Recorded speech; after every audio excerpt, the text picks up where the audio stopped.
นี่คือต้นไม้กลายเป็นหินได้ต้นไม้กลายเป็นหินนี่มีในเฮือนผู้ค้าได้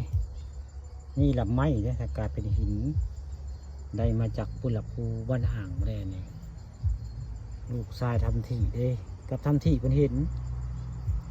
แต่ยังไม่ได้เอาได้ตอนนั้นมันล้มลงก็ได้ไปเก็บมาได้นี่ลำไม้นะไม้กลายเป็นหินเอามาแต่ผู้แต่ผ่ามาเก็บมาบูชาไว้ในเพื่อนสร้างแล้วก็เห็ดสร้างในเพื่อนได้นี่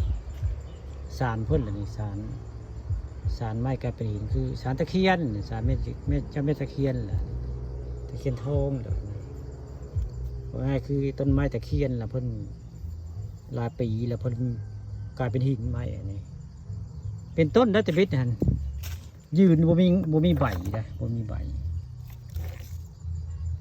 ลูกชายทำที่บ้านนางได้อันนี้กับเพิ่นเลยเห็นเป็นต้นอยู่ได้ตอนนั้นยังบ่ได้มาเพราะมันล้มแล้วก็ลูกชายทำที่ก็สุดไปเอาไปเก็บมาเนี่ยนะเป็นลำยืนแต่บ่มีงาทำที่เห็นแล้วก็พาลูกชายไปเบิ่งอยู่ข้างหมกไผ่เดี๋ยวมึงข้างหมกไผ่บ่ได้นะไม่กลายเป็นหินลูกค้าก็เลยไปเก็บมาบูชาในเฮือนสร้างว่าง่ายนี่แหละไม่กลายเป็นหินอันนี้ก็คือไม่กลายเป็นหินแต่ได้น้ำเลยอันนี้เก็บได้มาแต่น้ำอันนี้ครับ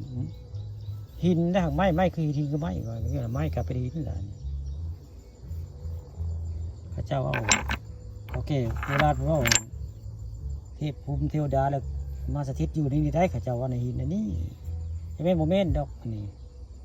นี่แหละไม้กลายเป็นหินนี่มาเอามาแต่น้ำแต่นี่มาแต่น้ำตัวนี้มันยืนเป็นลำอยู่ได้ตัวนี้เป็นลำมันล้มลงเลย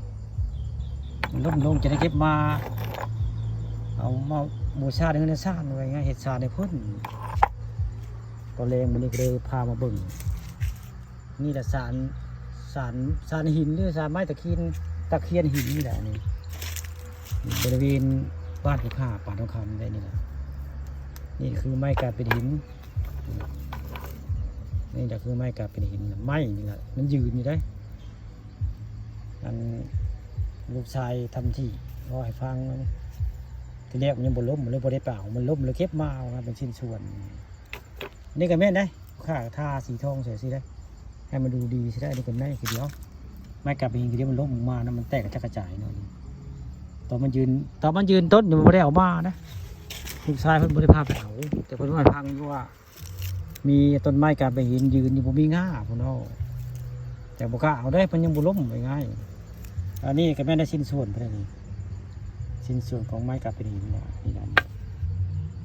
นี่แหละคือไม้กลายเป็นหินอยู่บ้านผู้ค้าป่าทองคำพาสมนี่แหละคือไม้กลายเป็นหิน